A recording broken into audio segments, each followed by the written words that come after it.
Camden Community Partnership to tell us about GOTrenton and Camden Loop. So we're going to start with Robert tonight. So give us a briefing on Camden Loop. Is Robert here? Yes, thank you. I was just, Oh, there you are. trying Perfect. to use multiple screens here, and Oh forgive no, me. I'm doing it too. You're good. And I'm gonna try to do a walk and chew gum at the same time. So you're gonna have to just apologize for 1 second as I share my screen. All right. And it never fails, right, with the technology and everything. All right.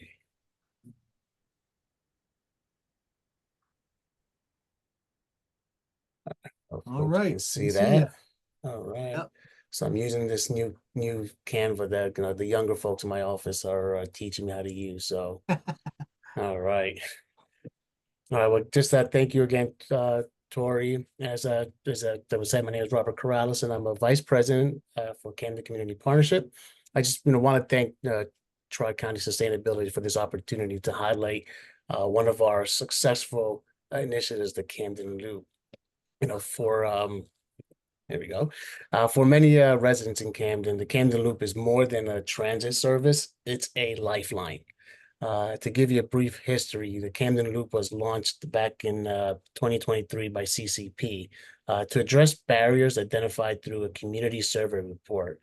And in particular, Camden Loop fills a critical gap in a city where about 58% of households own just one car or no cars at all, and public transit options are limited or unreliable. The report also revealed that of those who don't have a vehicle, 70% of those without vehicles are relying on just walking, biking, or just a delayed transit connections, and which often leads to missed work shifts, medical appointments, and classes. Robert, really quick. I don't know if anyone else, I just wanted to interrupt just in case there is. Is the screen working for everyone else? Or can we see the presentation? You're off center a bit there. Oh, is yeah, it? it's like cut off in the middle. So just in case we're flipping through slides, I wanted to make sure everyone could see them. So that's technology one. No, yeah, I was having it too. What I did was I just scrolled through like that. So that might be more helpful. Better. Yep. Can you see it? Now yep, we can see it from this All screen. right, so I'll do it this way then. Yeah. Yep. Yeah, I did the same thing. So you're all good. No problem. Thank you for letting me know. Thanks, Tori. Yep. Now for the Camden Loop leverages modern innovations in micro transit technology, such as dynamic routing and on-demand ride hailing, to provide affordable, flexible, and accessible transportation. With over about 16 active riders, 16,000 active riders, that the Loop offers direct connections to business districts within the city, employment hubs, and public transit systems, including NJ Transit, PATCO, and the light rail. Ooh, there you go. And the $2 fare, and yes, that's $2. It ensures affordability, and the services has already delivered more than 100,000 rides in the 2 years that it's been in service, while maintaining a rider satisfaction rate of 4.9 out of 5 stars. The Loop also plays a critical role in addressing food insecurity. Back in 2022, NJEDA designated much of Camden as a state's highest-ranked food desert community. Camden Loop connects residents to 5 full-service grocery stores located just outside the city limits. And for a quick stat, about 27% of our rides are going to the grocery stores, and about 22 are going to those transit hubs I mentioned before with PATCO, Walter Rand, and the light rail. Additionally, we have about over 81% of our Loop drivers are Camden residents, and more than half of the fleet are ADA compliant, ensuring access to individuals with disabilities. Due to the rising demand, the fleet has already expanded from an initial 5 vehicles to now 8 vehicles within just the first year of operations. And additional drivers were hired and hours were extended. And then earlier this month, we got the great news that, we was able to secure additional state funding to potentially expand our fleet, or perhaps even, add electric vehicle, which is one of my biggest things that I want to do. And as long as I'm a CCP, I'm going to get those electric vehicles within our fleet. Mark my words. And also to sustain operations to meet the growing transportation needs of the residents of Camden. We also have partnered with institutions like Cooper University Hospital and Rutgers to buy essentially a group of passcodes in a way, because they'll give their students who are out doing internships within the city free rides, or Cooper is giving those codes to their patients because they're buying them in bulk. It's say at $2 a rate, at $2 a ride, versus them buying them the like the Uber passes. So it's like they're getting their savings, and it's also contributing back to our Camden Loop. So this is just like a win-win for everybody, a win-win-win for everybody.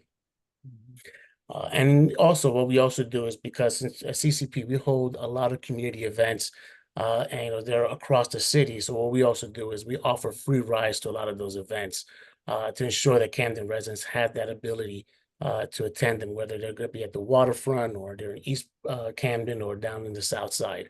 We want to make sure that every resident has the opportunity to explore not just their neighborhoods, but other neighborhoods within the city. And I just want to say, on a personal note, this is truly one of my favorite initiatives that's under CCP's portfolio, because here we're seeing is actually seeing how it impacts many of the lives of Camden residents. This isn't just about transportation; it's about mobility, equity, and opportunity. And just like the lives that we're changing, that we're helping out. This is why we're in this realm, right? Whether be my former hat. I used to be in government for about 21 years doing the public service, or I'm in my new hat in the nonprofit world. This is really where it's a game changer, where we're really affecting people's lives and really helping them out and making their lives a little bit easier. And on that note, I try to do it real quick, and then I hope if there's any questions, just let me know. I'll be more than happy to answer any of them. All right, now I gotta unshare my screen. How do I do that now? There we Robert, go. I thank you got so it. much.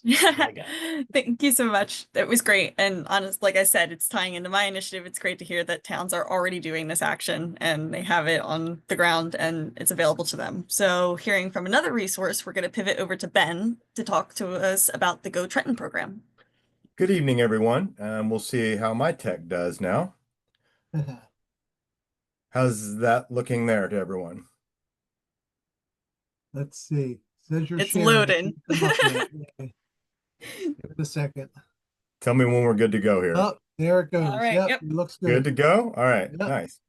Welcome, everyone. My name is Ben Haygood. I work for ISLES. I'm the director of the Johnson Center for Learning and Policy inside of ISLES. As some of you who may be familiar with ISLES know, we're not a transportation organization. We're a community development and environmental nonprofit.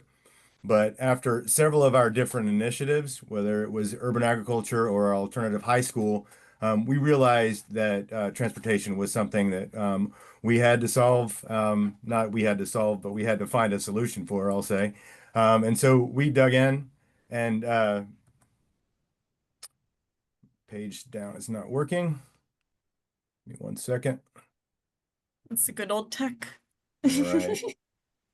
All right, great. Here we go. We're really similar to Camden Loop and Robert. We have a lot of the same issues in Trenton. A good number of our population doesn't have a car to get to where they need to go. We did over 100 on the ground surveys with our folks, did 3 listening sessions to really get a grasp for what that meant and what that looked like for the population that we were attempting to serve. And in the middle of all this, Marty Johnson, who was the founder of ISLES, and started this 10 or so years ago, they wanted to do it with zero emissions. So we are all electric. We have nothing that is not 100% electric.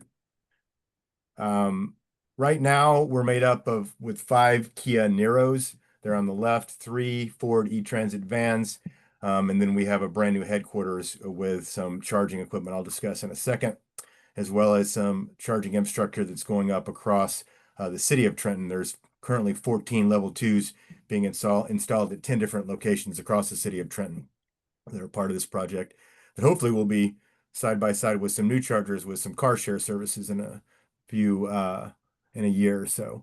So you can see the breakdown or the geographical footprint that we have here, and some of the key stops that we have. We've just moved to cover the entire city. When we opened in September of 23, we were only covering about half the city. And now you can see we're covering there. That's the entire city limits. And we've got our eyes on more.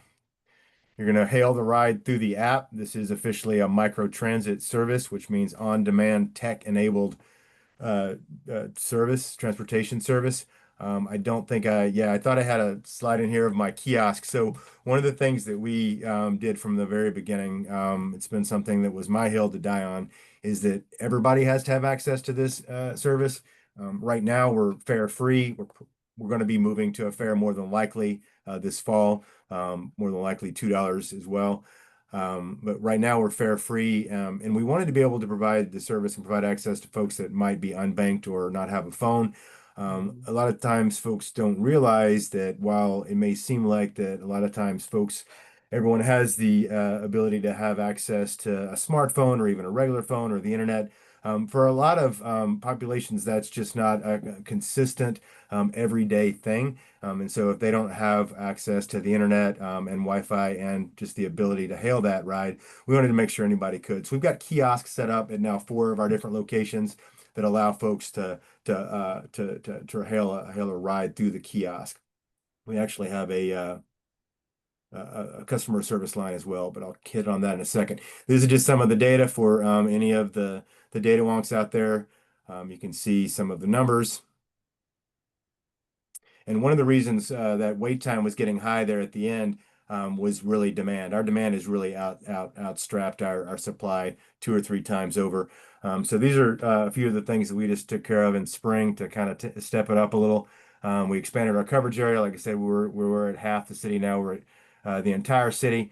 We moved from low service vehicles up to a regular vehicle. We were using Polaris Gems and the 4D Transit vans. Now you can see where we've moved to the Kia Niros. We moved to a curb-to-curb service. Initially, we had saved a little bit of money. We were a little limited at startup with what we could do, both territory-wise and actually service-wise. So we had hot spots where folks had to sometimes walk a block or two, sometimes not, if it was a key area. We've now upgraded to provide true curb-to-curb or door-to-door service. We've added a customer service hotline so you can hail a ride through a regular old phone number, and we went to 7 days a week on Sunday. You can see just a fun graph here with ride request. Let me see if I can move my thing here. I can't even read my own. There we go. So the blue is total trips, red is total request, and passengers in green. You can see some of the popular hot spots for the pickup and drop-offs. And what we're doing the next 4 to 12 months. We're going to be bringing 3 new Kia Niros in with some additional funding that we've just secured. So we'll be up to 8 Kia Niros. And then in the next, call it 5 to 6 months, we're going to be getting 5 to 6 new Hyundai Ioniq 5s there. So, and probably some new vans as well. So we're going to be going from a fleet of 8 to somewhere close to 15 within the next 6 to 12 months. We're looking at different corridors out in Mercer County, so you can see the Trenton city limits is in gray there. That's where we're currently covering. Fare free will be a fare eventually, more than likely. And then 3 new corridors we're going to be picking up in a variety of areas. We're looking at different ways to serve that specific area. We've done a lot of digging, a lot of due diligence to determine what folks need to get to that isn't currently served by transit. We're in communication with New Jersey Transit to make sure we're not, serving something that's already being served in an effective manner. So you can see some of the stops there. We're hoping to hit out there, Capitol Health, the airport, the Home Depot, Walmart in Hamilton, things like that that are currently outside of Trenton that folks need access to. This is the headquarters. We did it unintentionally backwards. You always want to have, obviously, no-brainer headquarters in place first. We started trying to get this headquarters installed over 4 years ago. But we have now opened up and we have 2 single port fast chargers. There you can see those. You're looking at those outside the fence there and that. in that shot there in the middle. And then we've got two dual port level 2s inside the fence. All those are different levels of access for the public. The fast chargers are 24-hour access to the public, and then the ones inside the level 2s are more intended for GOTrenton trickle charging overnight for our vans and Kia Niros to charge overnight. But those are available to the public during the day as well. That new headquarters is located right behind the Trenton Fire Department headquarters on Perry Street. Technically, it's on Allen Street, but it's right off of Perry Street. So what's next? We talked a little bit about scaling up the capacity to meet the demand. That's been the toughest part. Well, second to the electrification part, which was the toughest part in all of this, to be brutally honest, but most proud of. So scaling up is really what we are struggling with, and we've been struggling with. We've been maxed out on our budget for a while now. The fare really only brings in a little bit. It's obviously a lot. It's a highly it's a subsidized service, and so we're constantly looking for funding. We have some programs through the state, through the county, and it's taking up a lot of our time to try to find the right amount of funding, because there is a population exterior to Trenton and Mercer County that we're trying to serve. So it's been a constant battle for us to try to meet that demand with an accurate supply, with a more adequate supply. But I think we've gotten there, and so like I said, within the next 6 to 12 months, we're going to be adding somewhere between 8 and 9, possibly more vehicles into our fleet. We're refining the user app experience. We're making it more friendly to the user and the driver that is working in Trenton. All our local Trenton drivers, FYI. Like I said, branching further in Mercer County. And then I referenced earlier, we're starting a partnership to have some car share options. So stand by for some news on that later. And just for folks, if they're not sure what the difference in rideshare and car share is, because I didn't know a few years ago, what we're doing now is a rideshare micro transit service. A car share is when you can use your credit card or another form of payment to rent a car for an hour or a day. These will be all electric options. And then establishing some consistent revenue streams is where I'm trying to get to. And that's it for me. So I'm going to go ahead and stop sharing now, but I sincerely appreciate your time. Thanks. And I think it's back to you now, Patrick. Yep. Thank you, Ben. That was excellent information. We love seeing these real life examples of stuff happening on the streets right now. So appreciate you guys coming on to share with us.